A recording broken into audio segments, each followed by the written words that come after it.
دكتورة عراقية تم تكريمها في دولة الإمارات من قبل صاحب السمو الشيخ محمد بن راشد آل مكتوم. بس ليش؟ في الحفل الختامي لجائزة صناع الأمل المقامة في دبي تم تكريم الدكتورة تالا خليل بجائزة أفضل صانع أمل في الوطن العربي. الدكتورة تالا كرست حياتها لحماية ومساعدة الأطفال المصابين بمرض السرطان، وتم إطلاق لقب أم المحاربين عليها. من القصص المؤثرة جدا اللي رواتها الدكتورة تالا أن في أحد الأطفال اللي كان يتعالج معاها قرر انه ينهي حياته. الدكتورة ثانا قالت له انا ما اريد اشوف الحياة وهي تهزم.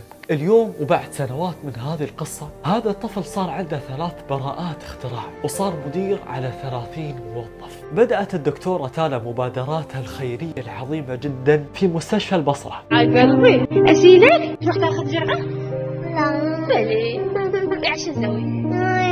اللحظة اللي فقدت فيها أكبر أبنائي كانت هي اللحظة اللي حسستني فعلا بأنني أم. هذه الكلمة اللي قالتها الدكتورة تالا خليل أثناء تكريمها بجائزة صانع الأمل. وجائزة صناع الأمل تهدف إلى تسليط الضوء في كل مبادرة إنسانية جليلة الهدف منها هو مساعدة الإنسان بدون مقابل. وهذه الجائزة تقام للسنة الرابعة بمباركة ودعم من صاحب السمو الشيخ محمد بن راشد آل مكتوم، لأن همنا الأوحد هو الإنسان ورعاية الإنسان. والشكر موصول لكل من ساهم وساعد في تغيير حياة إنسان إلى الأفضل.